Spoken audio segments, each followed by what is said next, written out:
देह शिवा बरमोहे है, शुभ कर्मंते कब हूं न डरूं। सत श्री अकाल, नमस्ते, अस्सलाम वालेकुम।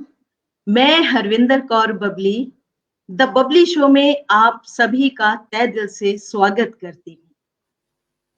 इस बबली शो को प्रेजेंट किया है शेड फाउंडेशन ने। इसे डायरेक्ट किया है गुरविंदर सिंह जी ने, जो कि बोहेमियंस थिएटर चलाते हैं, और हमारे स्ट्रीमिंग पार्टनर हैं पा, यानी कि पंजाबी आर्ट्स एसोसिएशन टोरंटो। तो दोस्तों, आज के इस प्रोग्राम में मैं बात करती हूँ सबसे पहले रंगों की, भाषाओं की, और बहुत सारे मेलों की, फेस्टिवल्स की, जो कि हमारे भारत देश में होते हैं। हम लोग कितनी सारी भाषाएं बोलते हैं, कितने सारे मौसम हैं हमारे, और कभी सर्दी आ जाती है, कभी गर्मी है, कभी पतझड़ है, कभी कुछ है। लेकिन अगर आजकल हम बात करें, तो आजकल जो माहौल है बिल्कुल ठीक नहीं है, क्योंकि कोरोना जो है बहुत ही, मतलब बुरी हालत कर रहा है लोगों की।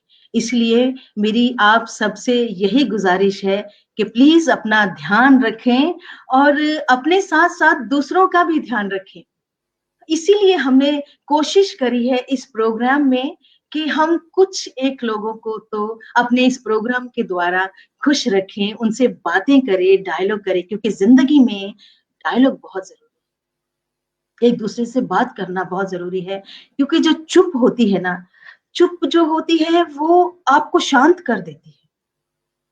एक चुप जब किसी घर को लग जाती है तो वो घर बर्बाद हो जाता है। इसलिए हमेशा आपस में बोलते रहिए, अपनी बातें शेयर करते रहिए, और दूसरों की बातें सुनते रहिए, और साथ साथ में हमारा प्रोग्राम द बबली शो देखते रहिए। तो आज के इस प्रोग्राम में मैं बात करती हूँ अपनी स्टेट्स की। कितनी सारी स्टेट्स हैं हमारी, उसमें से है एक स्टेट जम्मू कश्मीर। जम्मू कश्मीर कहते हैं स्वर्ग है। ऐसा स्वर्ग तो भारत देश में ही मिल सकता है ना? तो वहां की एक बहुत ही प्यारी लड़की है, जिसने दिल्ली में आकर के अपना नाम बनाया है, बहुत सारा काम किया है, संघर्ष किया है, संघर्ष करके वो आगे बढ़ी है। तो आप समझ ही गए होंगे कि मैं किसकी बात कर रही हूँ। वो कवित्री भी है, अभिनेत्री भी है, और वो निर्देशिका भी है, वो पत्रकार भी है, वो क्या क्या है। तो मैं चाहती हूँ कि मैं जल्दी से उसे मिलाऊं। तो आइए मिलते हैं आज की बहुत ही प्यारी हमारी गेस्ट से, काजल सूरी से। खाली खाते रहे, इसी में खेत करते हो, ना खाओ। चला गोली कोई चला, और कर दे हम दोनों को तो।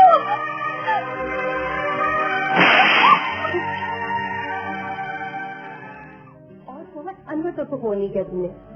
वो कहती हूँ कि कोई बात नहीं, शायद इन 6 दिनों में मैं तुम पर बोझ बन गई हुई था।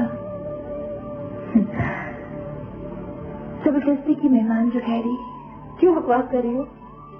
तुम यहाँ एक फैमिली मेंबर। दुश्मनों से कर रहे यलगार हम, ये जिंदगी असल में एक जंग है।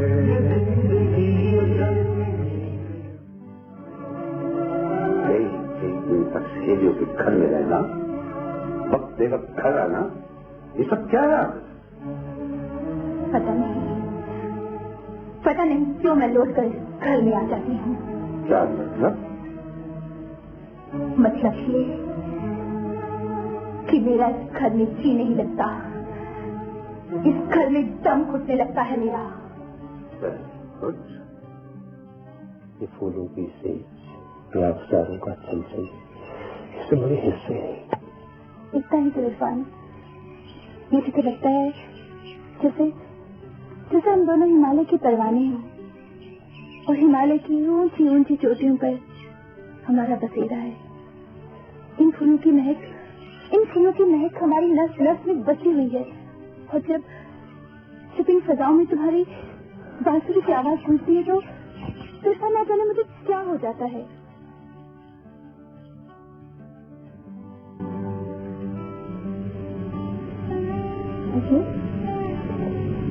क्या बात है? आज घर में इतना सन्नाटा क्यों है? सभी लोग दावत में गए। चलो अच्छा है। अशोक, मुझे तुमसे कुछ जरूरी बातें करनी है।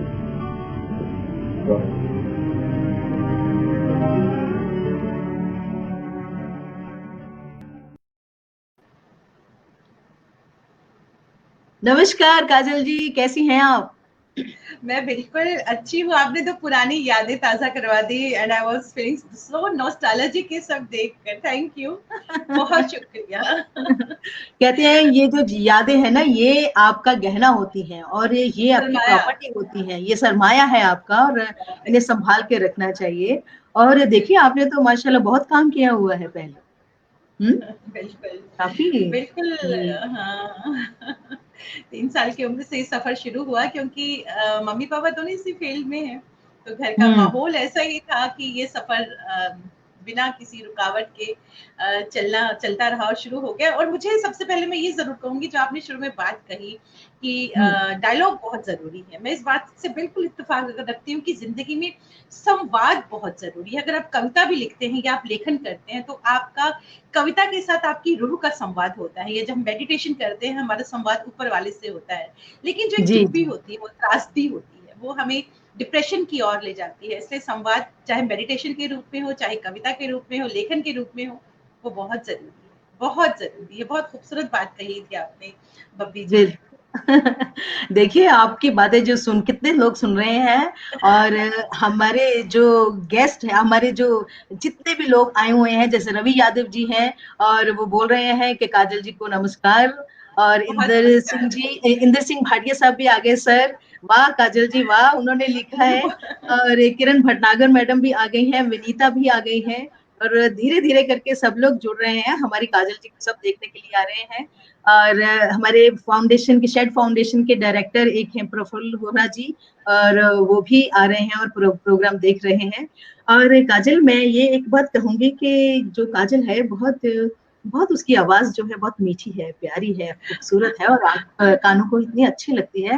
मन करता है कि आंखें बंद करके उसकी आवाज सुनते जाए। तो क्या राज है इस आवाज का आपकी, जरा आप आवाज का बताएंगी? राज तो कुछ खास नहीं है, क्योंकि जो एक तालीम होती है संगीत की, वो तो खैर मेरी नहीं हुई। ग्रेजुएशन मैंने अलग से संगीत में किया था, लेकिन इसका ये राज है कि मेरी मम्मी और मेरी सारी मासियां, उनका संगीत के क्षेत्र में जम्मू कश्मीर में एक नाम रहा है। मेरी नानी बहुत अच्छा गाती थी, मम्मी ने बहुत सारे कॉन्सर्ट्स किए हैं, तो वो संगीत सिखाती भी थी, उन्होंने डॉक्टरेट की है वोकल में। तो घर का एटमॉस्फेयर ऐसा था। मम्मी सुबह को, मम्मी थिएटर से भी जुड़ी हुई हैं, संस्कृत के नाटक किया करती थी और अच्छा। उनका रियाज संस्कृत के अरे नाटक किया वाह। करती थी। और वाह वाह। हम लोगों ने 8 से संस्कृत के जो मम्मी नाटक करती थी, चाहे वो मालविका अग्निमित्रम हो, शकुंतला हो, भास के नाटक हो, तो हमें वाह मम्मी वाह। कहती थी, अब मम्मी हमें ये जरूर कहती थी कि आप उनका जो ट्रांसलेशन पार्ट है वो जरूर पढ़ो, क्योंकि संस्कृत के साथ किताबों में हिंदी ट्रांसलेशन भी होता था, तो हम लोगों को का वो पढ़ना बहुत जरूरी होता था। और फिर मम्मी हमसे डिस्कस करती थी एक स्टोरी की तरह। अमर चित्र कथाएं लाला के देती थी। अगर मालविका अग्निमित्रम संस्कृत में है, उसका आपके पास साथ में उसका ट्रांसलेशन भी है, लेकिन जो अमर चित्र कथाएं हैं मालविका अग्निमित्रम की, मालती माधव की, तो एक उनके साथ टेक्स्ट के साथ साथ पिक्चर भी होता था। वो जब हम छोटे थे, एट्थ में थी मैं, तो वो एक बड़ा फैसिनेशन होता था। तो हम लोगों के लिए बहुत जरूरी था कि हमें किताबें पढ़ना है, अमर चित्र कथाएं पढ़नी है, टिन पढ़ना है, जो संस्कृत के अच्छा। नाटक है उनका हिंदी अनुवाद पढ़ना है, एनिल बुलेटिन की किताबें, नैन्सी ड्रू, ये सब हम लोगों को पढ़ना ही हाँ। पढ़ना पड़ता था। तो इसका मतलब है ये जो माहौल, नाटक का जो माहौल है, ये तो आपको बचपन से मतलब विरासत में मिला हुआ है।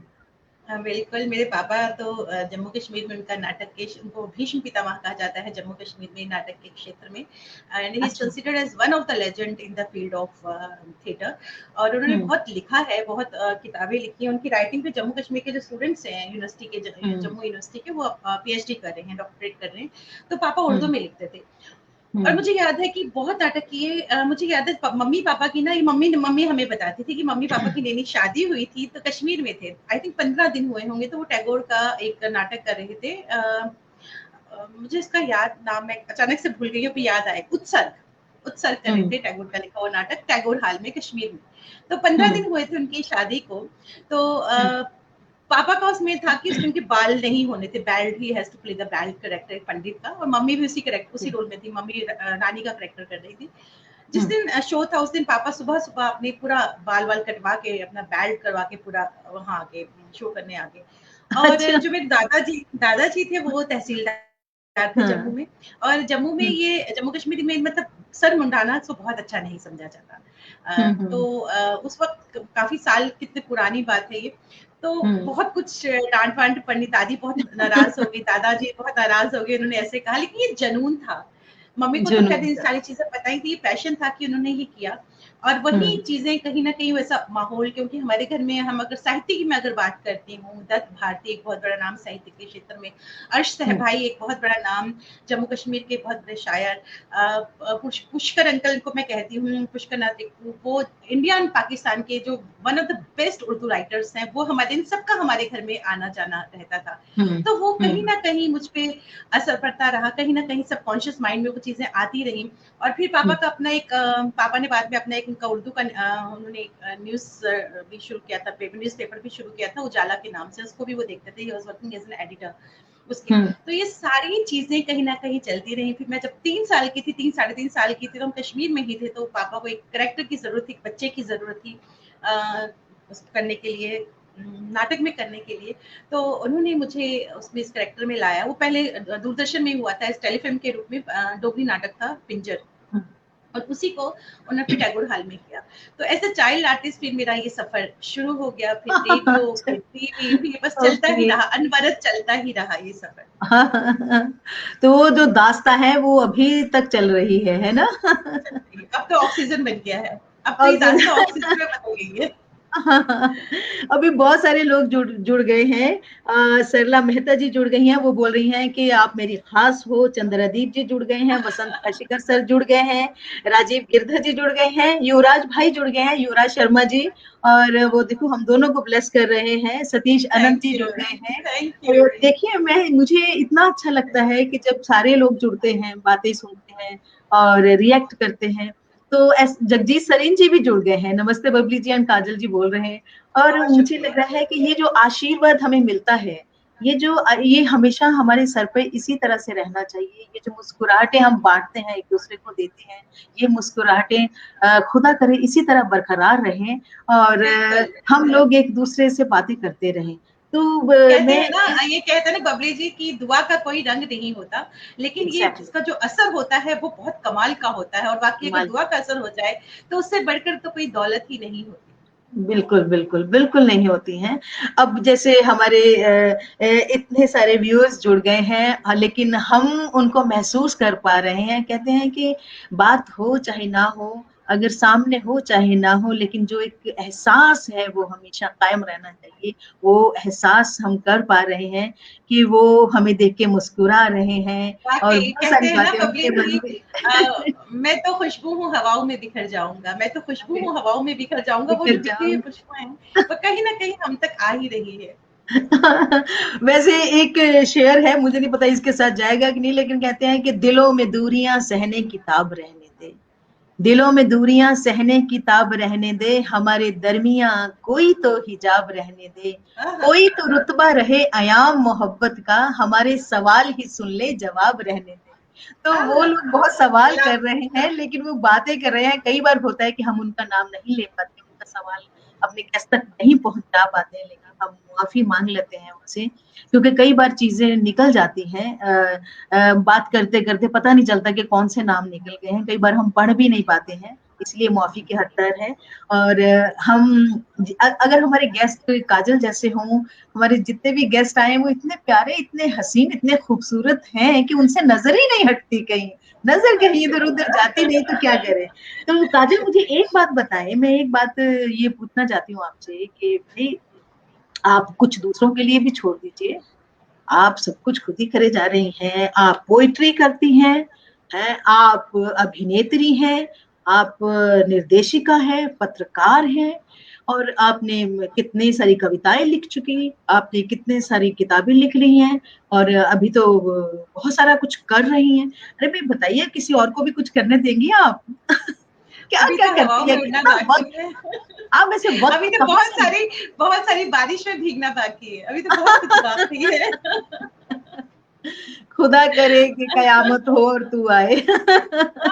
बारिश में भीगना बाकी। वैसे मुझे बताएं ये इतना समय कहाँ से निकाल पा रहे हैं?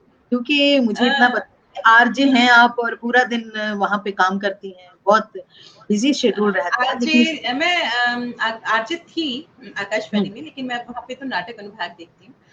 बट ओके, ये जरूर कहना चाहूंगी कि अगर आप में पैशन हो, शिद्दत हो कुछ करने की, तो कुछ हम्म, भी मुश्किल नहीं होता। हम्म, पूरा दिन ऑफिस में काम करने के बाद हम 6 to 9 हमारा ये रूटीन था कोरोना से पहले कि हमको रिहर्सल करनी ही करनी है, नाटक हम्म, तैयार करने ही करने हैं। 2019 में हमने एक साल में हमने कोई 18 के करीब नाटक किए, ऑल ओवर इंडिया में शोज किए। तो वो एक आपका पैशन होता है कि सभी हम वर्किंग है, लेकिन हमको 6 से 9 का जो हमारा टाइम है, this is absolutely that is meant for theatre. तो हमें वो वक्त थिएटर को दिया था।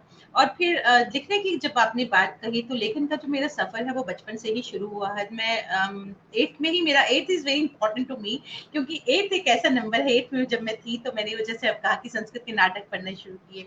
8th में मैं हम्म, थी तो मैंने अपना पहला रेडियो वार्ता जो होती है वो लिखी। और पापा क्योंकि राइटर थे, तो उन्होंने बहुत प्रोत्साहन दिया मुझे कि तुम ये जो वर्ड्स है, और वर्ड्स आपके पास तब आते हैं जब आपके पास यहाँ भंडार हो, किताबें जब हमने बंदा पढ़ी बहुत हो। सारा, और eight is also very important to me, because I was in 8th class, and that was the time जब मैं पहली बार अमरनाथ जी गई थी। और अमरनाथ जी जाना is not very easy. Amarnath जो श्राइन है, वहां जाना बहुत नहीं है। तो मैं अपने आप को बहुत लकी मानती हूँ कि 8th का मेरा क्लास था, उस time I consider my self very lucky कि बहुत सारी चीजें उस वक्त हुई मेरे साथ। हाँ। अच्छा मुझे एक बात बताएं, बात करते करते ये मुझे ये लगा कि आपको आज कुछ बदला बदला नजर आ रहा है, वैसे कुछ तो बदला आज नजर आप वहां है और मैं यहाँ हूँ। ये सबसे बड़ा बदलाव है। और जी ये भी है, और कुछ और बदलाव जरा गौर कीजिए ध्यान से, कुछ और कोई बदलाव नजर आ रहा है मेरी स्क्रीन पे, कुछ नजर आ रहा है? आपकी स्क्रीन पे हाँ, आपने ढिचोर पहना हुआ है, ये नजर आ रहा है। ये मैं यही कहूँ, मुझे पता था आज काजल आने वाली है। जम्मू कश्मीर का बहुत ही प्यारा गहना है ये वाला, और ढिचोर। वहां जो लोग पहनते हैं और बहुत खूबसूरत लगते हैं लोग, जो लेडीज हैं वहां पे, तो मैंने सोचा कि आज भाई देखिए पूरा कश्मीर हमारे पास आ रहा है, तो हम क्यों ना ये पहने। तो ये आप आ रही हैं इसीलिए पहने। नीरज कौशिक जी मुझे दिखाई दे रहे हैं, वो कह रहे हैं wow Kajal Suri ji, it's be it's a pleasure seeing you being interviewed and how well you speak. You know, many have said that you remind them of Tabassum ji. Wow, ओह, क्या बात है! शुक्रिया। That ever smiling face and such an uh, affable persona. Yes, thank क्या you, बात है! Thank you. Thank you very much Neeraj Kaushik ji, thank you इतने शुक्रिया। अच्छे कमेंट के लिए ने उनके लिए। और वसंत काशीकर जी लिखते हैं कितनी सारी खूबियां हैं काजल जी में, सलाम है उनको। वाह क्या बात है! शुक्रिया। देखिए हमारे व्यूअर्स जो हैं वो सब कितने अच्छे अच्छे कमेंट दे रहे हैं, इन सब का मैं शुक्रिया अदा करती हूँ। और काजल मुझे ये बात बताएं कि आप कौन कौन सी भाषा बोलती हैं? आप तो डोगरी में भी बहुत काम कर रही हैं, बहुत सारा काम किया आपने डोगरी में भी। बिल्कुल, डोगरी तो मेरी मातृभाषा। वो कहते हैं ना, मिठे दिए डोगरी दी बोली ते खंड मिठे लोग डोगरे। तो खंड, हाँ खंड मतलब चीनी की तरह जो डोगरे है, वो बिल्कुल देर खंड लाइक दर, खंड मिठे लोग हाँ डोगरे। तो मैं, है, डोगरी तो हमारी बेसिक लैंग्वेज है, हमारी जम्मू की लैंग्वेज है। और कश्मीरी, माँ क्योंकि बोलिए। मम्मी कश्मीर से हैं, तो हम्म, कश्मीरी भी मुझे आती है। डोगरी पापा जम्मू से हैं, इसलिए डोगरी भी मुझे आती है। हिंदी हम्म, इंग्लिश तो खैर सबको आती ही आती है, बट ये जो, तो क्योंकि हमारे जम्मू कश्मीर में सिर्फ ये तो भाषा ही नहीं है, वहाँ पे पहाड़ी है, वहाँ पे गोजरी है, वहाँ पे पुंची है, वहाँ पे अच्छा, बजरवाही है, बहुत सारी लैंग्वेज है। उस पूरे जो हमारा JNK है, इसमें बहुत सारे कल्चर हैं, बहुत सारी भाषा हैं। लेकिन जो मुख्य तौर पे जो भाषाएं बोली जाती हैं वो डोगरी और कश्मीरी, कश्मीर में, और जम्मू में डोगरी। तो ये दोनों भाषाएं तो खैर मुझे आती हैं। Very nice very nice. हमारे पास कुछ तस्वीरें हैं, हम चाहते हैं कि आप हमें बताएं ये कौन कौन से प्लेस की तस्वीरें हैं और कहाँ कहाँ आपने ये प्लेस किए हैं। यस। ये, यस, ये बेलीबास प्ले है। मैं इप्टा के साथ जब दिल्ली में आई, तो जब मैंने हम्म, आकाशवाणी ज्वाइन किया, तो तब मैंने अजीज कुरैशी सर जो हैं इप्टा के, वो है जनरल सेक्रेटरी, उनको ज्वाइन किया। हम्म, तो hmm, IPTA is like my home. जब मैं दिल्ली आई, तो इप्टा हम्म, के साथ ये उन्हीं का लिखा हुआ नाटक था बेलीबास। तो ये नाटक बेलीबास की तस्वीर है जो हमने श्री राम सेंटर में किया था। वाह। ये भी अच्छा उसी ये की भी सेम तस्वीर ही, है। ये भी सेम उसी की तस्वीर। तस्वीर है ना? हाँ, वेरी नाइस। ये अरे वाह। जम्मू में ये नाटक हमने काफी जगह खेला है। ये हमने दिल्ली में 2-3 जगह खेला, फिर जम्मू में जम्मू थिएटर फेस्टिवल हुआ था, वहां पे खेला। लेकिन जो अभी की हम्म। तस्वीर है ये जम्मू थिएटर फेस्टिवल भारत मुनि में भी ये नाटक हो चुका है श्री राम सेंटर में। लेकिन ये कौन जो सा अभी नाटक की है ये? तस्वीर टुकड़े टुकड़े धूप इस नाटक का नाम है। इसको लिखा रजनीश शर्मा है, जम्मू के जाने माने राइटर है, उन्हीं का लिखा हुआ नाटक है। इसमें 2 ही किरदार हैं। तो सिद्धार्थ भारद्वाज एक जाना माना नाम, बहुत बेहतरीन जी जी जी कलाकार जी। है। कलाकार है एग्जैक्टली। रंगमंच के लिए, फिल्मों के, आकाशवाणी के। तो हम लोगों ने ये प्ले जम्मू में किया था, टुकड़े टुकड़े हम्म। धूप अभिनव थिएटर में। और सबसे बड़ी बात ये है कि जो मेरी मिट्टी है जम्मू से, मैं जम्मू कश्मीर तो मेरी रूह में, क्योंकि मैं वहां से ताल्लुक रखती हूँ। तो आप कहीं पे भी जाओ, कहीं पे भी परफॉर्म करो, लेकिन अपनी मिट्टी में जो परफॉर्म करने की एक जो बात होती है ना, उसके आगे बिल्कुल सारी चीजें बिल्कुल। फीकी पड़ जाती हैं। ये वाह। नाटक रुदाली है। ये हमने इंडिया हैबिटेट सेंटर में किया था, और उसमें मैंने हाँ, रुदाली का कैरेक्टर प्ले किया था। रुदाली की बहुत तस्वीर है ये खूबसूरत। इंडिया हाँ, हैबिटेट सेंटर में। थैंक वाह, यू, शुक्रिया। बहुत सुंदर। वाह। ये अरे नाटक वाह। के हमने इसके हमने कम से कम 200 शोज किए हैं ऑल ओवर इंडिया में। इस नाटक हाँ। का नाम है और एक सच। इब्टा की प्रोडक्शन थी, अजीज कुरैशी सर का इसमें डायरेक्शन था। इसमें चुपते हम्म। की एक कहानी है दोज़ख, उस पे ये बेस्ड था। उस कहानी को उन्होंने ड्रामेटाइज किया था अजीज सर ने।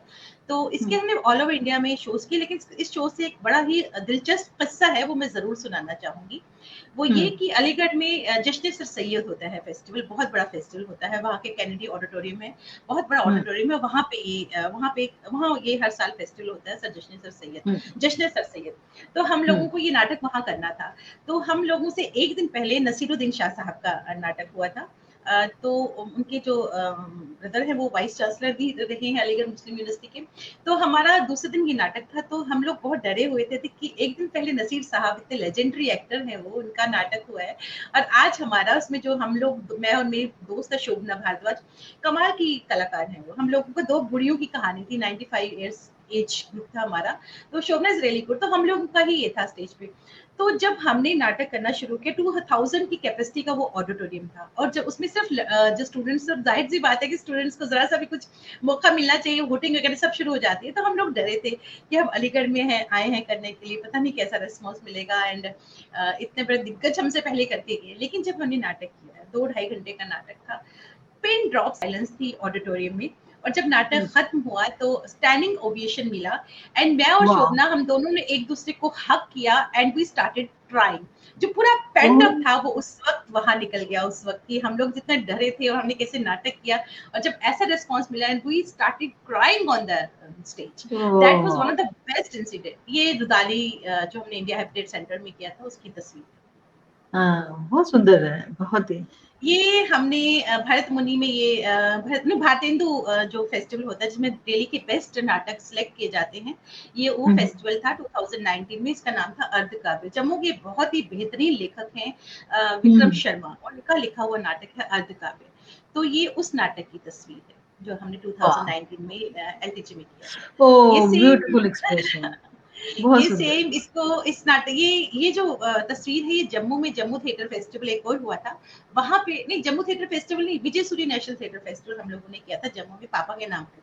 तो ये नाटक हमने वहां पे किया था। ये उसकी वाह, तस्वीर है, और एक बहुत सच सुंदर। की। बहुत ब्यूटीफुल। शुक्रिया, वेरी, बहुत वेरी शुक्रिया। ब्यूटीफुल। बहुत सुंदर। तो कैसा लगता है ना कि आप जब कैरेक्टर ओढ़ते हैं या उनको जीते हैं, कितनी सारी इमोशंस होते हैं हमारे अंदर, कितनी सारी चीजें। और वो जो हम 1 घंटा 20 मिनट या 1.5 घंटा जो हम स्टेज पे होते हैं, और चारों तरफ ऐसा लगता है कि दुनिया, बस यही दुनिया सारी सिमट के बस इस जगह पर आ गई है।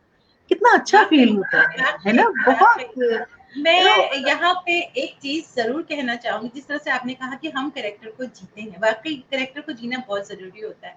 लेकिन मैं समझती हूँ एक थिन लाइन होती है कि आप उस कैरेक्टर को जी कर, उस कैरेक्टर को वाकई समझने लगते हो। आप अगर वो लाइन क्रॉस करो तो वो बहुत मुश्किल हो जाता है उस लाइन को क्रॉस करना। तो एक एक्टर को लाइन क्रॉस नहीं करनी चाहिए, क्योंकि मैं उसका ये मेरा मानना है। क्योंकि हम एक प्ले कर रहे थे कमानी में गालिब। तो गालिब में मेरा जो करेक्टर था उसमें ये था कि वो गालिब जब जाते हैं तो मुझे एकदम बस्ट होना था और फूट फूट के रोना था। और आई डोंट नो मुझे क्या हो गया, मैं उस करेक्टर को शायद जी ही रही थी कि मैं, वो लाइट भी ऑफ हो गई, मैं विंग्स में चली गई, I couldn't control my self, I was crying. तो मेरे जो को एक्टर थे वो मुझे साइड में ले गए, they literally slapped me, and then I came to my senses, and I think that is not done, that is absolutely not done। आप करेक्टर को जियो, लेकिन उस थिन लाइन को क्रॉस मत करो। लेकिन ये मुझसे हुआ है जब मैंने गालिब किया था कमानी में। नहीं नहीं, बिल्कुल यू आर एब्सोल्युटली राइट। क्योंकि कई बार कुछ देखो, हम कई तरह के कैरेक्टर्स करते हैं, कई तरह के रोल होते हैं, हर एक रोल का, हर एक कैरेक्टर का इमोशन बिल्कुल अलग होता है। और कुछ एक रोल्स ऐसे होते हैं जिसमें आप अंदर तक डूब जाते हैं, है ना, अंदर तक डूब जाते हैं। लेकिन अंदर तक डूबना और उस 1.5 घंटे तक जब आप you have to catch the pulse of the audience, कि आप साथ साथ चल रहे हैं और ऑडियंस जो आप कर रहे हैं, ऑडियंस साथ साथ में बहती जा रही है। और बहते जाना तो कहीं एक पॉइंट पे उनको रोकना भी होता है। तो ये एक अदा है, ये एक नाटक में ही इतना दम है कि हम कब ऑडियंस को अपने साथ साथ बहा ले जाते हैं और कब हम उनको कहते हैं कि नहीं बस अब यहाँ रुक जाइए। सो इसी तरह से देखिए हमारी जो ऑडियंस है, जो हमारे लोग हैं, इंद्रजीत सिंह भाटिया जी कह रहे हैं नाज है काजल के ऊपर, अनूप लाठर जी देख रहे हैं वो बहुत खूब कर रहे हैं, this is a wonderful programme, thank you very much Anoop ji. और रवि यादव तो बार बार पता नहीं वो तो जब वो आते हैं रवि जी तो खुद ही वो हमारी ऑडियंस को संभाल लेते हैं, वो खुद ही टैकल करते रहते हैं सब लोगों को। Thank you very much Ravi. And इतनी पॉजिटिव वाइब्रेशंस आती हैं कुछ लोगों से बहुत, और जितने भी लोग जुड़े हुए हैं मैं बार बार उनका धन्यवाद करती हूँ, शुक्रिया अदा करती हूँ कि आप अपना कीमती वक्त हमें दे रहे हैं और काजल जी को सुन रहे हैं। इतनी प्यारी ये हस्ती हमारे सामने बैठी हुई है। काजल मुझे एक बात बताएं कि मैं यहाँ पे ये जरूर कहना चाहूंगी कि जितने भी व्यूअर्स हमारे साथ जुड़े हैं, वो हमारे लिए भगवान से कम नहीं है। क्योंकि जब हम नाटक करते हैं बबली, हम लोग नाटक वाले तो मानते हैं, जब हम इतने एक्साइटेड होते हैं शो वाले दिन, तो हमारा ये होता है हॉल भरा है कि नहीं, कितने ऑडियंस आए।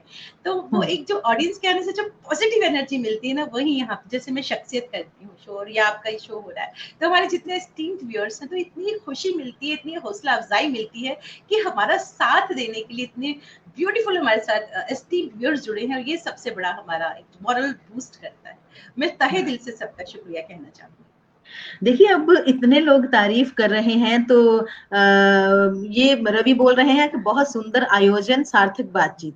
Thank you very much Ravi, thank you so much. और मैं यही कहूंगी आपसे कि जो तारीफ कर रहे हैं लोग, और तारीफ तो यहाँ पे जो हमारे व्यूअर्स हैं वो तो कर ही रहे हैं। सुचित्रा गुप्ता जी आ गई हैं, बहुत ही प्यारी एक्ट्रेस रह चुकी हैं, जिनको देख देख करके हमने एक्टिंग सीखी है। वो बोल रही हैं कि Kajal ji is very dear to me. Kajal अब आप ही इसका जवाब दीजिए। मैं एक जरूर कहना चाहूंगी, सुचित्रा जी इज एन इंस्टीट्यूशन। और जब मैं दिल्ली में आई तो वो तो एक इंस्टीट्यूशन है ना, लेजेंडरी एक्टर हैं, वोकल वॉइस एंड डिक्शन की तो वो महारत हासिल है।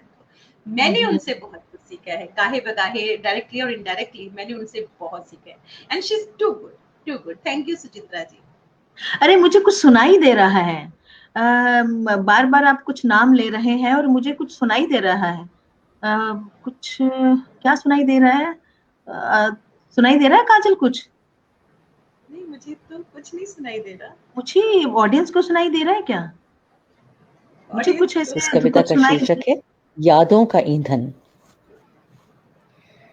मैं जरा बुझे हुए लफ्जों की बाती बना लूं, मैं जरा बुझे हुए लफ्जों की बाती बना लूं, कुछ पुराने ख्वाबों का ईंधन मिला है, उनमें से कुछ यादों के दीप जला लूं, अंधेरे में देखे ख्वाब की सूरत जो बढ़नी है। ना कोई भाषा है, ना कोई आवाज है, तो बस साथ होने का एहसास है, तो बस साथ होने का एहसास। Oh my God, love you Suchitra the, love you, my God, ये इतना खूबसूरत आपने मुझे सरप्राइज दिया है बबली, बहुत खूबसूरत। एंड आई फील प्रिविलेज कि मेरी पोइट्री, मेरी कविता सुचित्रा जी ने पढ़ी है। I mean, I don't have words what to say. सच में इतनी खूबसूरत आवाज है उनकी, इतनी दिलकश आवाज है, छू जाती है यहाँ पर। प्रतिमा कनन जी जुड़ गई हैं, स्वागत है काजल बोल रही हैं। और प्रतिमा दी तो माशाल्लाह, उनसे उनको क्या उनकी तारीफ करें, वो तो सब लोग जानते हैं। प्रोमिला सिद्धू साहनी जी भी जुड़ गई हैं, बहुत ही इंटरेस्टिंग बातचीत बोल रही हैं, थैंक यू वेरी मच। और हाय प्रतिमा जी, थैंक यू वेरी मच जुड़ने के लिए। वसंत काशीकर जी जुड़ गए हैं, इतने अच्छे आयोजन के लिए बधाई बबली जी, काजल जी के बारे में जानकर और उनको सुनते हुए अभिभूत हूँ। अरे वाह क्या बात है। सरला मेहता जी भी जुड़ गई हैं। अरे काजल, मैं ये कहना चाहती हूँ कि ये जो सिलसिला है जो जम्मू कश्मीर से जुड़ा, और आपने यहाँ दिल्ली में आकर के अभी तक ये सिलसिला चलता जा रहा है, और माशाल्लाह मैं यही दुआ करती हूँ कि ये सिलसिला सदियों सदियों तक चलता रहे और आप इसी तरह से प्रोग्राम करती रहें और अच्छे-अच्छे प्लेस करते रहें। लेकिन मैं एक बात बोलना चाहती हूँ कि ये जो आप नाटक जो करते हैं, जो डायरेक्ट एक्टिंग, तो आप माशाल्लाह बहुत अच्छी एक्ट्रेस हैं, करती भी हैं। और हेमा जी भी जुड़ गई हैं, हेलो काजल बोल रही हैं। और नीरज कौशिक जी भी जुड़ गए हैं। मैं ये कहती हूँ, कह रही थी कि जो आप नाटक जो करती हैं, जो जिस तरह के नाटक, तो उनका जो सब्जेक्ट है वो किस तरह का चूज करती है, वेदर जब आप लिखती हैं तब की भी मैं बात सुनना चाहती हूँ, और जो आप सिलेक्ट करती हैं स्टेज के लिए, उस तरह मेरा के जो मैं जो लिखती हूँ, चाहे वो कविता हो या फिर नाटक की अगर हम बात करें, तो जो भी मानवीय संवेदनाएं हैं उनको मैं कागज पे उकेरती हूँ, चाहे वो कविता के रूप में या लेखन के रूप में। और फोक ने मुझे हमेशा अट्रैक्ट किया है। फोक हमें हमारी जड़ों से बांधता है, जड़ों की तरफ खींचता है, तो फोक बहुत इंपॉर्टेंट है मेरे लिए और हमेशा मुझे खींचता है। तो फोक मेरे नाटकों में, मेरी कविताओं में जरूर होता है। विमेन इमेंसिपेशन पे अगर हम बात करें, तो विमेन इमेंसिपेशन से जुड़े नाटकों को मैं करना चाहूंगी। और सबसे बड़ी बात, मैं उन नाटकों को करती हूँ जिन पे किसी ने कभी कोई काम ना किया हो, जो कभी हुए ही ना हो। नाटक एक चैलेंज की तरह मुझे लगता है कि मेरी जो मानसिक खुराक है मुझे उन नाटकों से मिल रही है जो कभी हुए ही ना हो। तो I just love to do those place, एक चैलेंज की तरह। अभी हमने सलोमी किया श्रीराम सेंटर में, ऑस्कर वाइल्ड का 23 मार्च को ऑस्कर वाइल्ड का प्ले था वो पहली बार हिंदी में हुआ है वो नाटक, और वो हमने किया, पहली बार हिंदी में हुआ, पहली बार ही उसको श्रीराम सेंटर में किया और उन स्टूडेंट्स के साथ किया जो पहली बार स्टेज पे काम कर रहे हैं। ये अपने आप में एक चैलेंज है, लेकिन उसको इतना अच्छा अप्रिसिएशन मिला, इतना अच्छा उसका वो आया, मतलब लोगों ने इसको इतना पसंद किया। 23 मार्च को भी अभी रिसेंटली वो नाटक हुआ है। तो आई जस्ट लव कि मुझे वैसे नाटक करूं जो बिल्कुल अछूते हों, जिन पे किसी ने काम ना किया। Great great great. तो जैसे मैं ये कहूंगी कि आजकल भी आप कोई प्ले डायरेक्ट कर रही हैं? अभी सलोमी कुछ मेरा किया लास्ट था, सलोनी में किया था। ओके। उसके बाद तो हम रुक ही गए। तो कोरोना के जैसे चक्कर में। सुनने में ये आ रहा था, जहाँ बहुत सारे प्लेस बीच में 1 साल तक तो कुछ नहीं हुआ, और 2021 से हमने सोचा था कि शायद कुछ अच्छा होगा और हमारे वो नाटक के दिन वापस आएंगे, नहीं आए, पर फिर भी थोड़ा थोड़ा कुछ कुछ खुला। और मैं ये कहूंगी कि कोरोना की वजह से, जैसे कोरोना है तो उसमें लोग कहते हैं कि आपको बहुत सारी चीजों का ध्यान रखना पड़ेगा, हमें लाइक आपको हाइजीन का ध्यान रखना पड़ेगा। तो जैसे आप ने रिहर्सल शुरू करी, तो आप कैसे मेंटेन करती थी, हाइजीन कैसे रख पाती थी वहां पर, या फिर? सबसे जरूरी ये थी कि जब भी पहले तो जहाँ पे रिहर्सल्स होती थी हमारी, वो पूरा सैनिटाइज, उसके बाद जो भी आ रहा है उनको प्रॉपरली बाहर सैनिटाइज करना और हर थोड़ी थोड़ी देर में उनको अपने हाथ सैनिटाइज करना, प्लस मास्क बिल्कुल नहीं उतारना। तो ये भी अपने आप एक चैलेंज था कि उस वक्त हमने ये काम किया। लेकिन कोरोना जो आया है, कोरोना से ना बहुत सारी चीजें ये हुई हैं कि कोरोना ने हमें बहुत कुछ सिखा दिया है। हमें जो हम लोग भाग रहे थे, अंधी दौड़ जिसे कहते हैं, हम भाग रहे थे, वो नहीं, रिश्तों को समझाना, रिश्तों के बारे में, रिश्तों की जो अहमियत है उसको कोरोना ने हमें बहुत अच्छे से समझा दिया। मैं इतने सालों से लिख रही हूँ, मेरे इतने सारे नाटक हैं, कोरोना ने मुझे ये वो दिया कि मुझे अपने नाटक और अपने जो कविताएं हैं वो पब्लिश करनी है। जो मेरा पहला कविता संग्रह आया, जो मैं इतने सालों से लिख रही हूँ, वो इस कोरोना के दौर में ही आया, ख्वाबों की चांदनी। अब मेरे नाटक प्रकाशित होकर आ रहे हैं। हम लोग जो इस तरह से के प्रोग्राम्स कर रहे हैं ऑनलाइन, ये दूरी को कम कर दिया, हम लोग एक दूसरे को ज्यादा अच्छी तरह से जानना शुरू हुए हैं। लेकिन फिर भी हमें जो सेफ्टी है उससे दूर नहीं होना चाहिए और रिश्तों की अहमियत तो हमें बिल्कुल भी नहीं भूलना चाहिए। ये बहुत जरूरी है, आपके दोस्त बहुत इंपॉर्टेंट है, फैमिली बहुत इंपॉर्टेंट है, सिर्फ भागना भागना भागना, it won't take you anywhere. तो गुरदीप सेहरा जी बहुत अच्छा लिख रहे हैं कि बातचीत का दौर बहुत अच्छा चल रहा है। प्रतिमा काज़मी जी तारीफ कर रही हैं और सब लोग, तो मैं तो यही कहूँगी कि देखो ये हमारे लोग हम ये प्रोग्राम सुन रहे हैं और साथ साथ में कितनी अच्छी बातें बोल रहे हैं और हमारे पास लफ्ज नहीं है उनको तो धन्यवाद करने के लिए। हम बहुत ही उनके आभारी हैं। और काजल, मैं जैसे आपने इतने सारे काम किए हैं, कर रही हैं, और कहते हैं कि पहले लोग कहते थे कि अरे एक लेडी क्या कर सकती है, और लेकिन नहीं, मुझे लग रहा है कि लेडी जो कर सकती है अपने घर से लेकर के बाहर तक जो कर सकती है और जो कर रही है, और शायद वो माशाल्लाह इंशाल्लाह आगे आगे करती जाएंगी, तो उसी चीज को देखते हुए कि काजल ने बहुत अच्छा बहुत काम किया है, तो कोई जम्मू कश्मीर से हमारे बहुत आदरणीय हैं जो काजल को कुछ बोलना चाहते हैं, काजल के लिए कुछ कहना चाहते हैं, तो मैं चाहती हूँ कि काजल को जरूर सुनाया जाए। हेलो बबली, कैसी हैं आप निहायत खूबसूरती से अपना प्रोग्राम बबली शो निभा रही हैं। आपको दिली मुबारकबाद पेश करता हूँ।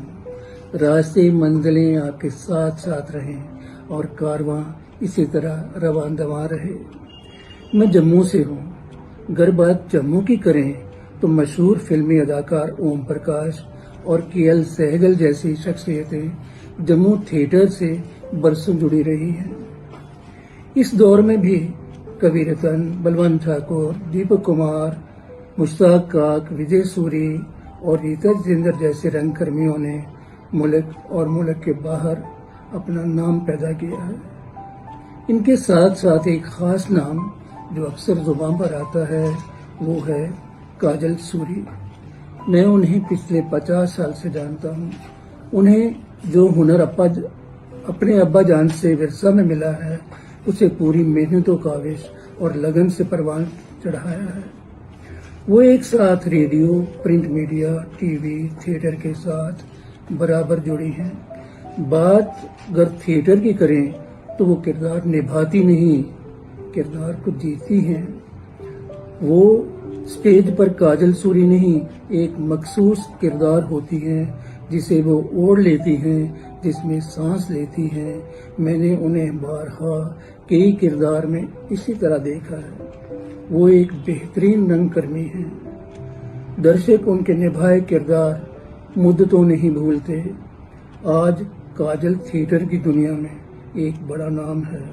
उसने अनथक मेहनत की है। उसने सिलसिलावार प्रोग्राम रूबरू के जरिए सैकड़ों हस्तियों से रूबरू कराया है।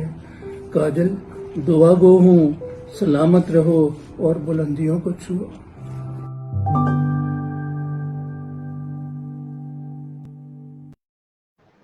It is such an emotional moment. ये हमारे जम्मू कश्मीर के का प्राइड है। We are so proud of him. Jammu Kashmir का कोई भी ऐसा शख्स नहीं होगा जो डॉक्टर जितेंद्र उधमपुरी, पद्मश्री, साहित्य अकादमी अवार्डी, स्टेट अवार्डी, बहुत सारे पुरस्कारों से सम्मानित डॉक्टर जितेंद्र पुरी, एक बहुत बड़ा नाम जम्मू कश्मीर का, और वो इस तरह से बोल रहे हैं। It's really an emotional moment for me. बहुत शुक्रिया डॉक्टर उधमपुरी साहब। मैं आपका क्या कहूँ, मेरे पास वर्ड्स ही नहीं है। मतलब I can't say anything. I'm so thank you for being. ये जो एहसास है काजल, जो अभी आपको एहसास हो रहा है, कई बार लफ्ज नहीं होते हैं, लफ्ज मिलते ही नहीं, या फिर मैं ये कह सकती हूँ ऐसे लफ्ज बने ही नहीं कि हम ऐसे लोग जो इतने बड़े लोग हैं और जो हम मतलब अपने बच्चों को कितनी अच्छी, कितने प्यार से वो बातें बोल रहे थे।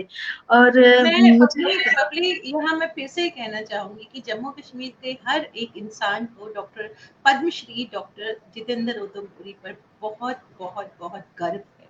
We are so very proud of him, so very proud of. Pratima Ganan ji लिख रही हैं कि काजल तुम बहुत अच्छी इंसान हो, टैलेंटेड भी हो, रूबरू तुम्हारे प्रोग्राम से जान पहचान हुई है और अब तुम मेरी बहुत अच्छी दोस्त बन गई हो। तो ये सिलसिला चंद्रदीप जी कह रहे हैं कोरोना समय च रंगमंच बारे थोड़ी जही गल छेड़ियो जी। मतलब कोरोना समय में वो पूछना चाह रहे हैं कि रंगमंच का मतलब is it how it is possible, मतलब आप कुछ रंग बात छेड़ो कह रहे हैं। तो मतलब उनको बता दीजिए आप कोरोना के समय हाँ में वो बिल्कुल पूछ बिल्कुल, हमने कोरोना के वक्त तो जिस तरह से अभी हमने बात की सलोमी की, जो हमने लेटेस्ट प्रोडक्शन की है 23 मार्च को, तो वो अपने आप एक चैलेंज था। एक जो प्रोडक्शन ऑस्कर वाइल्ड का नाट प्ले है, बहुत फेमस प्ले है जो उन्होंने फ्रेंच में लिखा था, फिर उसका इंग्लिश में ट्रांसलेशन हुआ, फिर उसका इंग्लिश में बहुत सारे शोज हुए, हिंदी में इसको पहली बार लिखा गया।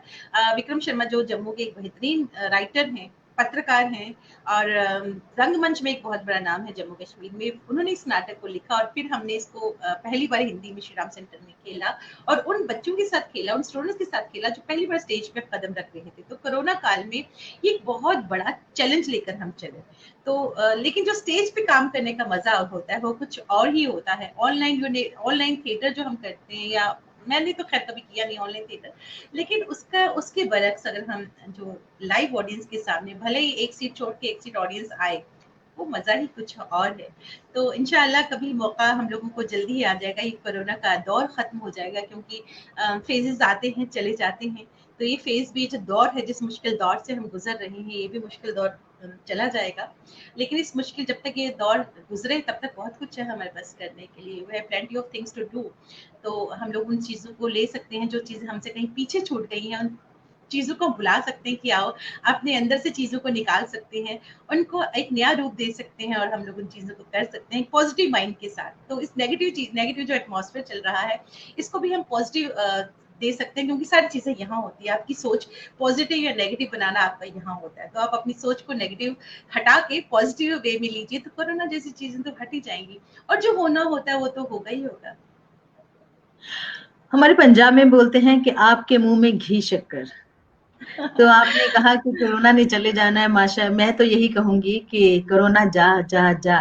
तो बिल्कुल जाना चाहिए कोरोना को। और जैसे आपने बहुत जो अपने रंगमंच की बात को बहुत ही प्यार से समझाती हैं, बताती हैं, तो इसी तरह से राजीव कौशिक जी हैं, वो बार बार ये कह रहे हैं कि हम कुछ मोनोलॉग सुनना चाहते हैं काजल जी से। तो अब मैं क्या करूं? खैर मैं नहीं सुना पाऊंगी इस वक्त। हाँ, उसकी जगह मैं आपको अपनी लिखी कविता सुनाऊंगी जो कश्मीर पे है, क्योंकि जम्मू कश्मीर मेरी रूह में है। अगर इजाजत दे तो मैं वो सुना सकती हूँ, मैं आपको कुछ फोक सुना सकती हूँ जम्मू का, कश्मीर का, लेकिन मोनोलॉग अभी मेरे जहन में नहीं है कोई खास। नीरज कौशिक जी, मैंने आपकी जो फरमाइश है मैंने काजल जी तक पहुंचा दी है, तो वो शायद इस वक्त कह रही हैं कि शायद मैं रेडी नहीं हूं, लेकिन कविता आप सुन लीजिए। तो इस बार कविता सुन लीजिए, अगली बार काजल जी को बुलाएंगे बिल्कुल तो पक्का आपको मोनोलॉग सुनवाएंगे। तो काजल जी सुना दीजिए, उनको एक कविता सुना दीजिए आप। जो कविता है ये जो मेरा वो आया है कविता संग्रह है, उसमें से ये कविता है। ख्वाबों की चांदनी जो मेरा कविता संग्रह है, उसमें से मैं ये कविता सुना रही हूँ। क्योंकि कश्मीर मेरे जम्मू कश्मीर मेरी रूह में है, और जो मेरा कविता संग्रह है ख्वाबों की चांदनी, इसमें सिर्फ डल है, झील है, चीड़ है, देवदार है, शंकराचार्य है, हजरतबल श्राइन है, जेहलम है, पीर पंचाल रेंज है, बाबे वाली माता है जम्मू की, हमारा जम्मू है, बहुत कुछ है इसमें। तो एक कविता है जो मेरे दिल के बहुत करीब है। इसमें खैर जो सारी कविताएं मैंने ही लिखी हैं, तो सारी कविताएं मुझे बहुत मतलब खुद लिखी है, तो जाहिर सी बात है एहसास जो होते हैं वही कविता के रूप में इस पे उकेरे हैं। लेकिन ये कविता जो वाकई जो अभी भी मैं चाहती हूँ कि कभी तो मेरे साथ ऐसा हो, क्योंकि मैं मेरी जो पढ़ाई है वो कश्मीर में ही हुई, कश्मीर से ही स्टेज का सफर शुरू किया, कश्मीर से ही दूरदर्शन का सफर शुरू किया, कश्मीर से ही सीरियल्स टेलीविजन पे जो हमने टेलीफिल्म बनाई, सारा कश्मीर से ही शुरू हुआ। जम्मू बाद में आए हम। तो कश्मीर को लेकर है कि जेहलम पर बने 7 पुलों के नीचे, जेहलम पर बने 7 पुलों के नीचे, वादी में डोंगे पर बैठकर फिर से गुजरने को जी चाहता है। ये जो इतनी लाइन है, ये है कि हम जब स्कूल जाते थे, हमारा स्कूल एक पहाड़ी पर होता कॉन्वेंट, तो हम जब जाते थे कॉन्वेंट में तो हमें जेहलम क्रॉस करके जाना पड़ता था। तो हम नाव में बैठकर फिर हमारा स्कूल आता था पहाड़ी पर। तो वो बचपन का है कि जेहलम में बैठकर 7 पुलों के नीचे, वादी में डोंगे पर बैठकर फिर से गुजरने को जी चाहता है, कि डोंगे पे बैठकर फिर से उस स्कूल में जाने को जी चाहता है। बावला मन देखता है कहीं ख्वाब, बावला मन देखता है कहीं ख्वाब, कभी चाहता है 4 चिनार की छांव तले बैठना, कभी चाहता है 4 चिनार की छांव तले बैठना, कभी चाहता है जाफरान की खुशबू की तरह हवा में घुल कर बिखर जाना, क्योंकि जाफरान यानी केसर वो सिर्फ कश्मीर में होता है। और जी यही चाहता है कि जो केसर के जो जब केसर लगता है उसकी खुशबू इतनी अच्छी होती है, इतनी वाह, मीठी बिल्कुल। होती है। तो जी चाहता है कि फिर से पामपुर जाए और वो केसर के जो बैंगनी रंग के फूल हैं उनको देखें, उनकी खुशबू को महसूस करें। कभी दिल चाहता है कि चांदनी रात में डल झील में बैठकर शिकारे पर बैठकर निहारते रहना। चांदनी रात में डल झील में शिकारे पर बैठकर निहारते रहना शंकराचार्य, हारी पर्वत, परी महल और चांदनी सी सफेद हजरत बल दरगाह को। जब हम चांदनी रात में अगर डल लेक में बैठेंगे तो आपको एक पहाड़ी पे हारी पर्वत नजर आएगा, एक पहाड़ी पे शंकराचार्य मंदिर नजर आएगा, एक तरफ आपको परी महल नजर आएगा और सामने चांदी सी सफेद हजरत बल दरगाह भी नजर आएगी। वाह, यही तो है हमारी कश्मीरियत, यही तो है हमारी कश्मीरियत और गंगा जमनी तहजीब। है दस्ते दुआ यहाँ की हवा का झोंका, है दस्ते दुआ यहाँ की हवा का झोंका। यही तो चाहता है मन, यही तो है मेरी चाहतों का सफर, हमारा कश्मीर। वाह, क्या बात है। जिस तरह से आपने बोला, कविता शुरू करी, जिस तरह से ये कहा कि जेहलम के पास से हम जाते थे नाव में बैठ करके, कविता सुन भी रही थी मैं और मैं कविता देख भी रही थी। विजुअल्स कितने क्लियर मेरे सामने आ रहे थे, और वो जो आप बात करती हैं खुशबुओं की और बैंगनी रंग की, और वहाँ चिनार की बात करना, तो ये जो कवि, देखो एक अच्छी कविता क्या होती है कि जो आपको पूरा उस जगह का एहसास करवा, है ना। वो एहसास जो है मैं उसको कर पा रही हूँ, क्योंकि कविता अपने आप में एक पूरी जिंदगी होता है, और कविता वही लिख सकता है जिसको जो एहसासों से भरा हुआ होता है। और तो जिसने मैं समझ जिया हो। सकती हूँ, बिल्कुल बिल्कुल, जो एहसास को जिया हो, एग्जैक्टली।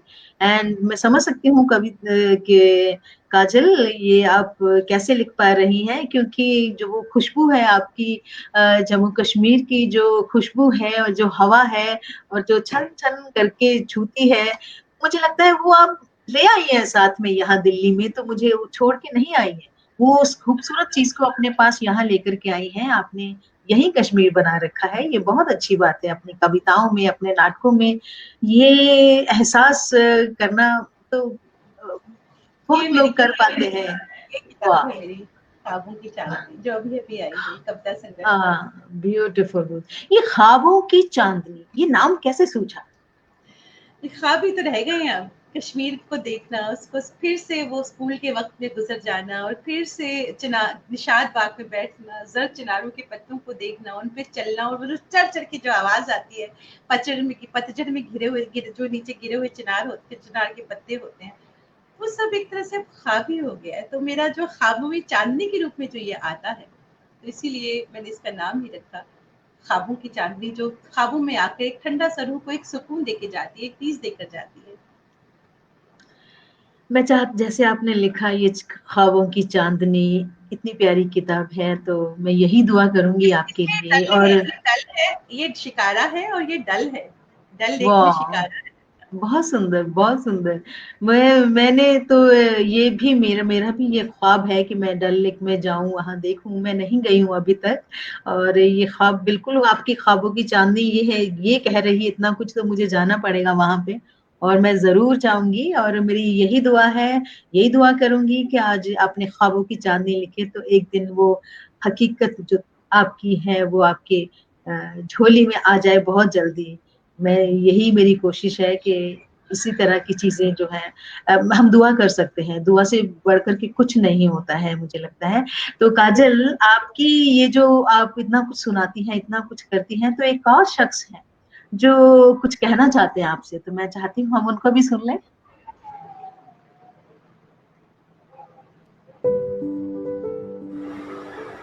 नमस्कार बबली,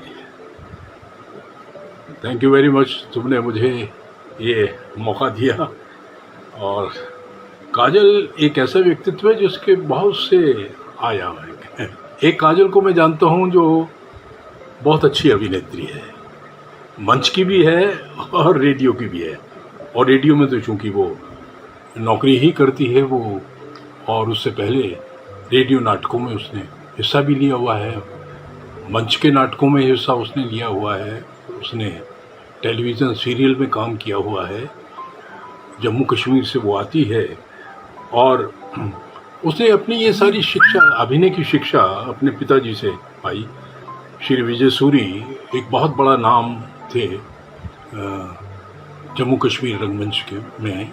और एक काजल को मैं जानता हूँ जो पत्रकार रही है, पत्रकारिता का भी इसको शौक़ रहा है और इसने कई अखबारों के लिए काम भी किया है। और एक काजल को मैं जानता हूँ जो कवित्री है, कहानीकार है, कहानियाँ लिखती है, कविताएं लिखती है। अभी हाल ही में उसका एक काव्य संग्रह शब्दों की चांदनी प्रकाशित हुआ है और उसका विमोचन भी हुआ है। बहुत अच्छी कविताएं हैं उसमें और बड़ी ही संवेदनशील कवित्री है ये। चूँकि कलाकार मन है तो इसलिए संवेदनशीलता तो होगी ही, फिर इसके पास शब्द भी हैं, फिर इसको बोलना भी आता है, बहुत अच्छा बोलती है चूँकि अभिनेत्री है और रेडियो वॉइस है। तो रेडियो वॉइस होने का एक बहुत बड़ा लाभ मिलता है किसी भी अभिनेता या अभिनेत्री को। तो ये अपनी कविताओं की रेंडरिंग बहुत सुंदर करती है। और एक काजल को मैं जानता हूँ जो निर्देशिका है, जो ट्रेनर है, जो अभिनय की शिक्षा भी देती है। तो कितने सारे इसके आयाम हैं और कितने लंबे समय से काजल रंगमंच पर नाटकों को अभिनीत कर रही है, उनको निर्देशित कर रही है, कई अलग अलग तरह के नाटकों को। तो ये एक उसके व्यक्तित्व का बहुत ज़बरदस्त आयाम है। और मैं ये कह सकता हूँ, जितना मैं उसको जानता हूँ या जितना मैंने काम काजल का देखा है, कि वो एक कंप्लीट थिएटर पर्सन है। और आज के अगर हम young theatre directors, women theatre directors की बात करें तो उसमें काजल का स्थान काफ़ी ऊंचा है। बहुत अच्छा काम कर रही है और मेरी तमाम शुभकामनाएं उसके साथ हैं। और मैं ये चाहता हूँ कि अब हम काजल से सुने कि उसके व्यक्तित्व के जो दूसरे आयाम हैं या उसका अपना एक संघर्ष जो रहा है, उसने कैसे उन सबको संघर्ष से कैसे वो बाहर निकल के आई और कैसे उसने ये सफलताएं प्राप्त की, उसको जानना सुनना मैं चाहूँगा। सो मेरी शुभकामनाएं हैं काजल, तुम बहुत अच्छा काम कर रही हो और इस तरह से निरंतर करती रहो, असीम शुभकामनाएं हैं। और बबली, तुम्हारे लिए एक और बात है कि हरविंदर कौर बबली, द बबली शो बहुत अच्छा हो रहा है और एक बिल्कुल नए फॉर्मेट में है, एक नए ढंग से तुम इसे प्रस्तुत कर रही हो। अच्छा लग रहा है, मुझे तो काफ़ी अच्छा लग रहा है, इसलिए मेरी तरफ से असीम शुभकामनाएं। नमस्कार।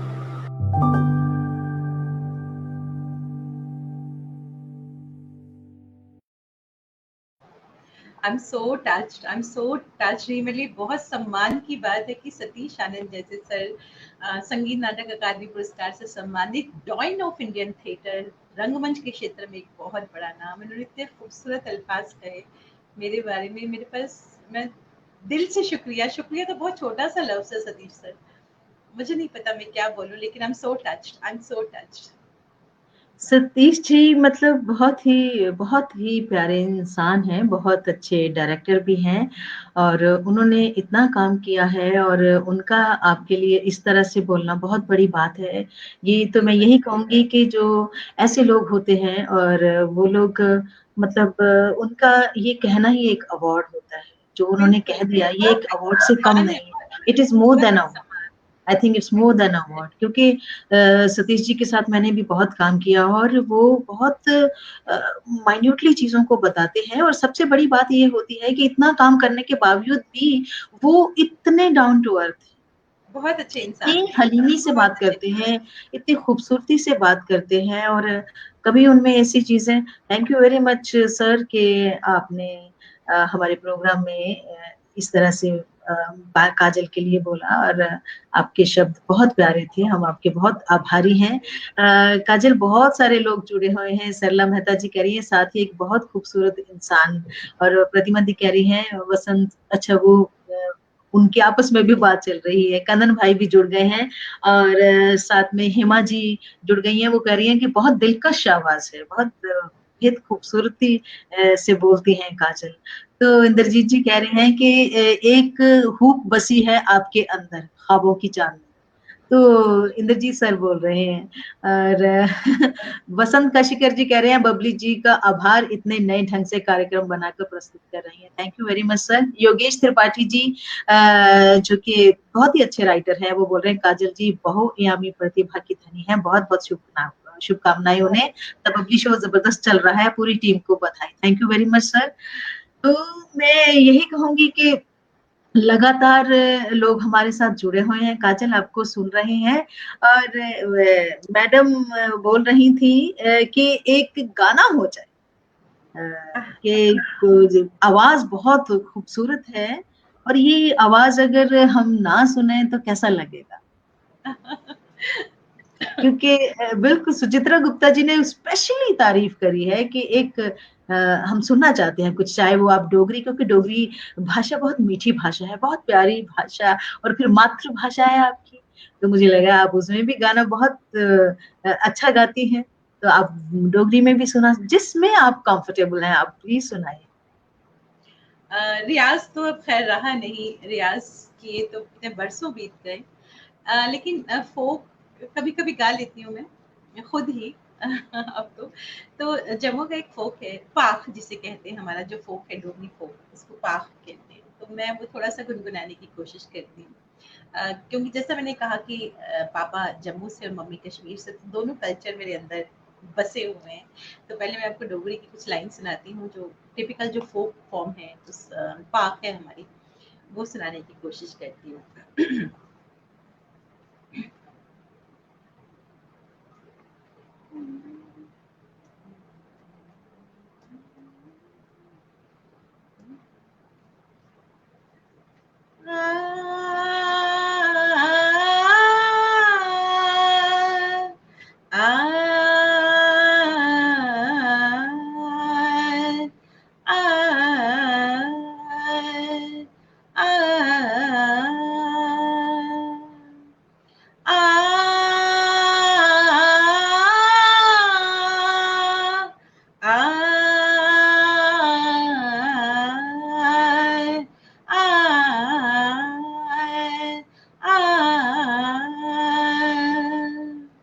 जन माड़ा चढ़या ऊपर बसोलिया, जन माड़ा चढ़या ऊपर बसोलिया, बनी जाया पखरू ते मिली जाया चोरिया, बनी जाया पखरू ते मिली जाया चोरिया, मिलना जरूर मेरी जान हो, बड़ागे बसोस मेरी जान हो।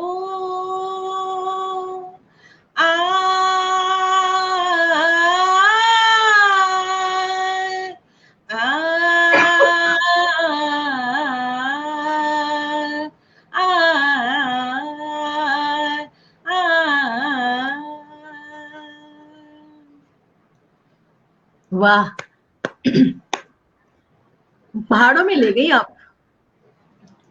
एक कुछ लाइन में कश्मीरी में एक गाना है वहाँ का फोक है, वो भजन के तौर पर भी गाया जाता है और वो एज ए रोमांटिक उसको सॉन्ग के तौर पर भी गाया जाता है। तो उसकी दो लाइन्स मैं आपको जरूर सुनाना चाहूंगी कश्मीरी की।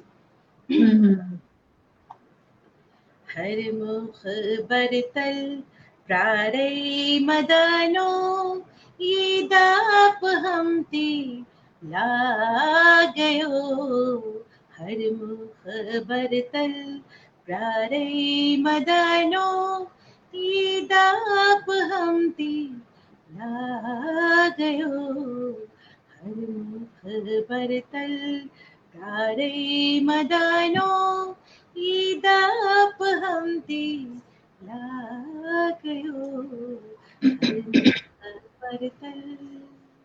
बस इतना काफी है।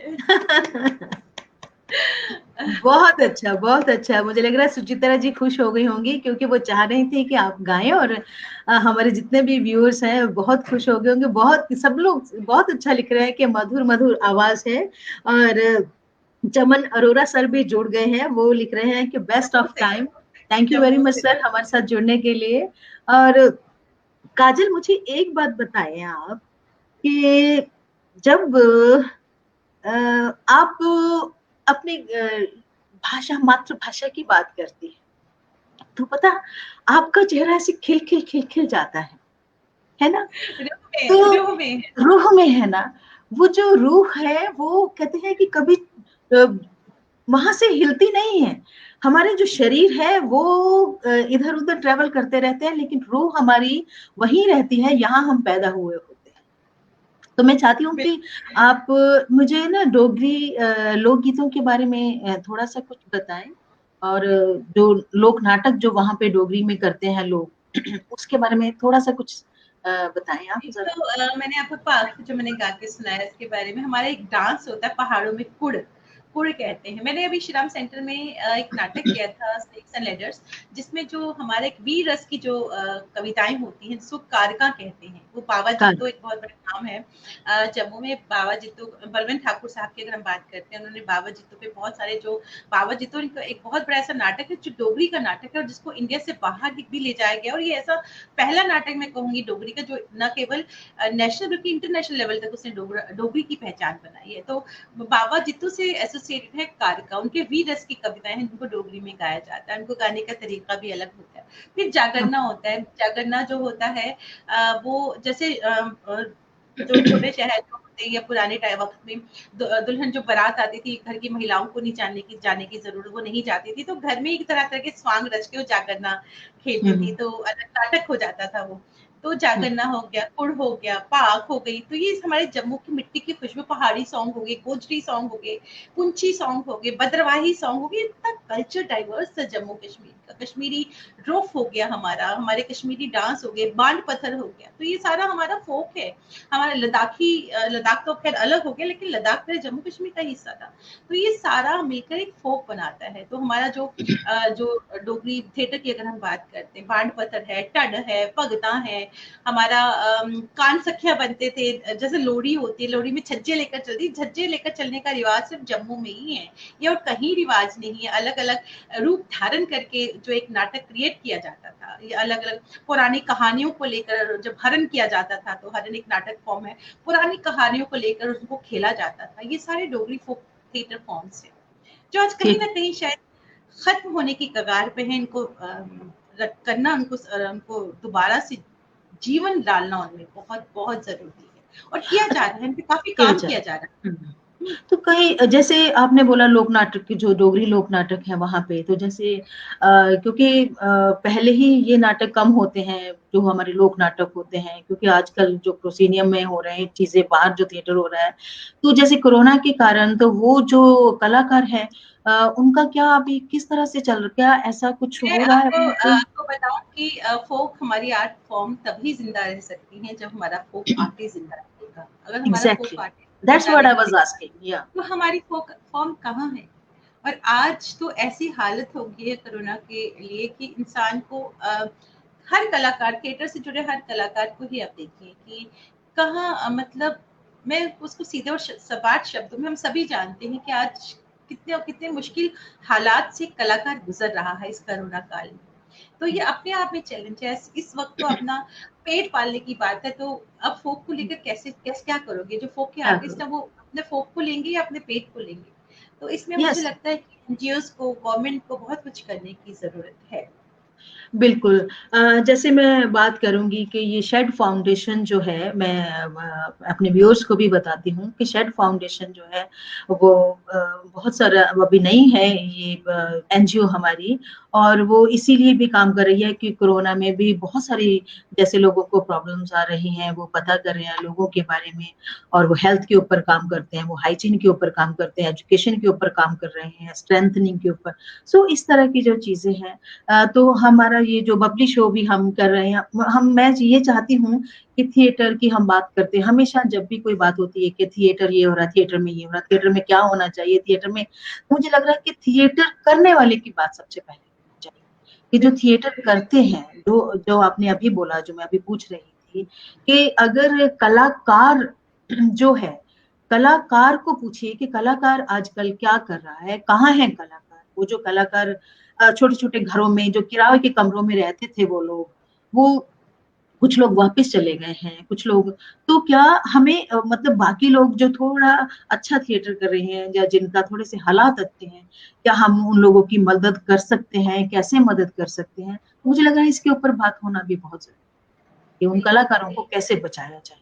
क्यों? क्योंकि कोई सबकी तो रोजी रोटी, कुछ लोगों की तो बिल्कुल ही रोजी रोटी है, कोई और काम नहीं है। जैसे हम कहते हैं कि कुछ लोग कहते हैं ना, थिएटर का एक जुनून है।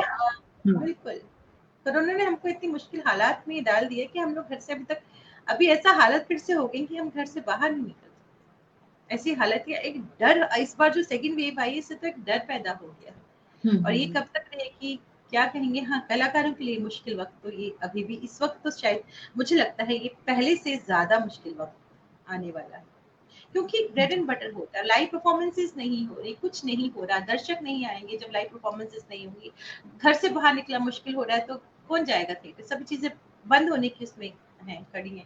तो एक मुश्किल दौर है, लेकिन होप हमेशा होती है, जो आपको एक आके चुपके से आपके कान में कह देती है कि हौसला रखो, डरो मत, पॉजिटिव रखो, तो ये बढ़ते चलो, वो होप हमेशा कानों में आकर बोलती है, और वो होप ही आपको आगे helps us to keeps on going, and we keep on strengthening our positive mind. And as I said, it is always there, be positive or be negative, you have to think from here. Yes, कोशिश यही होनी चाहिए कि सिर्फ बातें ना होकर के एक्शन होना चाहिए। एक्शन भी बहुत ज्यादा जरूरी है, क्योंकि हम जो होप की बात, आपने बहुत खूबसूरत बात बोली है कि होप, तो होप रहनी चाहिए। और ये जो सब कुछ हो रहा है ना, ये सब गुजर जाएगा, ये गुजरने वाला है और इसे गुजरना होगा, और ये गुजर जाएगा। और मुझे अच्छा, बात हम करते हैं तो करते करते मैं बात करूंगी कि काजल, मेरा एक छोटा सा रैपिड फायर राउंड होता है जिसमें मैं कुछ कुछ क्वेश्चंस पूछती हूँ।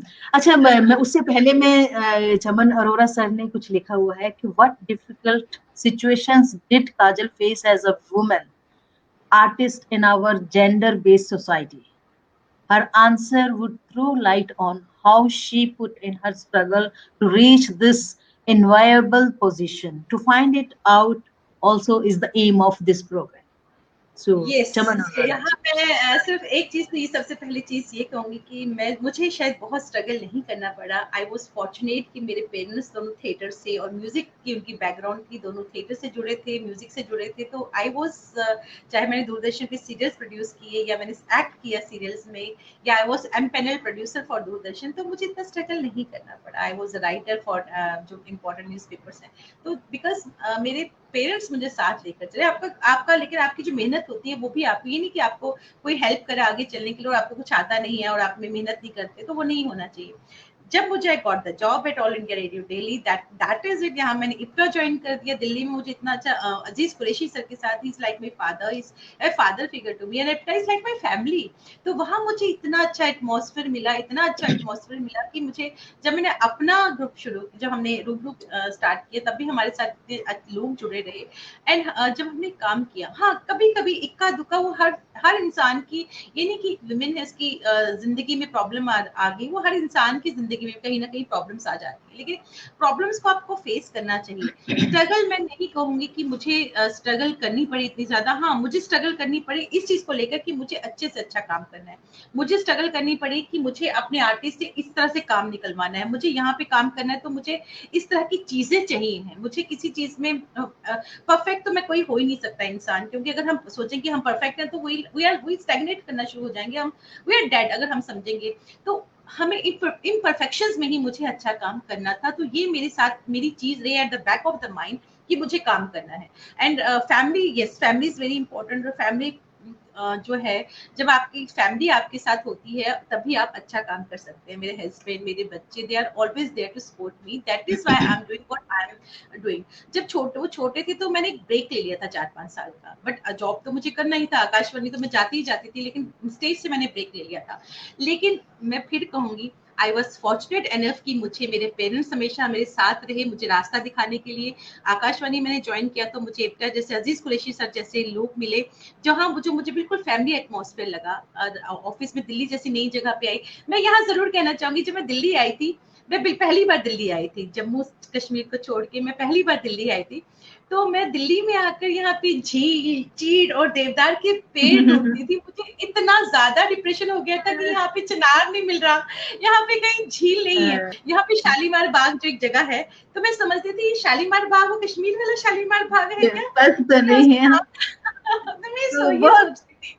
बिल्कुल, मैं बिल्कुल यही वही मुझे लगता है कि मैं वही बात कर रही थी कि यस, कि आप कश्मीर अपना साथ लेके आई हैं, और हमेशा इंसान हमेशा अपने साथ ही रखता है अपना पास्ट। तो मैं अब ये क्योंकि वक्त भी हो रहा है और मैं चाहती थी कि बहुत सारी बातें करूं, लेकिन ये सिलसिला तो चलता रहेगा, हमेशा हम मिलते ही रहेंगे इस तरह के सिलसिलों में, बातें करते रहेंगे। और मैं फटाफट से कुछ छोटे छोटे क्वेश्चन थोड़े से पूछ लेती हूँ आपसे कि what is one thing you can never do? फटाफट से बताइए मुझे। मैं कभी किसी से बुरा नहीं कर सकती। अगर कोई मेरे से कितना भी बुरा करे, आई कैन नेवर डू, मैं उसको वापस नहीं, कभी नहीं कर सकती। Can never in my life, never. Great. What is your must have purse item? Purse item? Yes. मेरा battery charger is very important to me. Your first reaction when you saw mirror? What moment? मेरा first reaction, I don't know. I'm really zapped up. I don't know what to say. I don't know what to say. Thank you very much. Thank you so much काजल, बहुत मजा आया आज बात करके। और ये जो आपने ख्वाबों की चांदनी लिखी उसके लिए बहुत बहुत बेस्ट विशेस, कि बहुत लोग ज्यादा से ज्यादा इसे पढ़ें, और ये आपकी जो हंसी है, ये जो आपकी स्माइल है, इसी तरह से बरकरार रहे हमेशा, यही दुआ है हमारी। कुलदीप सरीन जी आ गए हैं, वो भी जुड़ गए हैं और कह रहे हैं इंटरेस्टिंग बातचीत। Thank you Kuldeep. और मैं यही कहूंगी काजल, I must tell you, Bubbly, you are a wonderful host.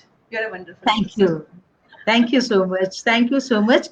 और ये जो प्रोग्राम है, मैं चाहती हूँ कि इसी तरह से, Gurvinder thank you very much. देखिए काजल कितनी तारीफ कर रही हैं, और बहुत अच्छा प्रोग्राम आपने किया, डिजाइन किया है। जो होती है वो तो एक रीढ़ की हड्डी की तरह होती है। जब हम थिएटर भी करते हैं तो हमारी back stage team is very important, that is like a backbone, so that is very important. Very good. Yes. Thank you so much Kajal आज जुड़ने के लिए। और हम चाहते हैं कि आप इसी तरह से हमारे साथ बनी रहें, चाहे आप गेस्ट के रूप में बने और चाहे आप व्यूअर्स के रूप में जरूर हमारा प्रोग्राम देखते रहिए, द बबली शो। और हम बहुत ही आभारी हैं आपके। Thank you so much my dear, हमारे शो में आने के लिए। Thank you, thank you, thank you, thank you.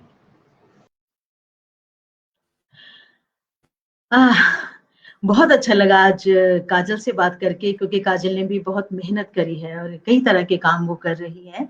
और जाने से पहले मैं यही कहूंगी कि हमारी जो अगले हफ्ते आने वाली हैं गेस्ट, वो बहुत ही इंटेलिजेंट, बहुत प्यारी और इतना खूबसूरत काम किया है उन्होंने। जी हाँ, बिल्कुल, हिमानी शिवपुरी जी, और वो हमारे साथ जुड़ेंगी नेक्स्ट सैटरडे को। हमें उनका इंतजार रहेगा और हमें सबसे पहले आप लोगों का इंतजार रहेगा कि आप इसी तरह से हमारे साथ जुड़ें, और हम हिमानी जी के बारे में, उनकी स्ट्रगल के बात करेंगे। और मैं अब यही कहूंगी कि आप लोग अपना ध्यान रखें, क्योंकि ये वक्त जो है ना, ये बहुत ही नासाज है।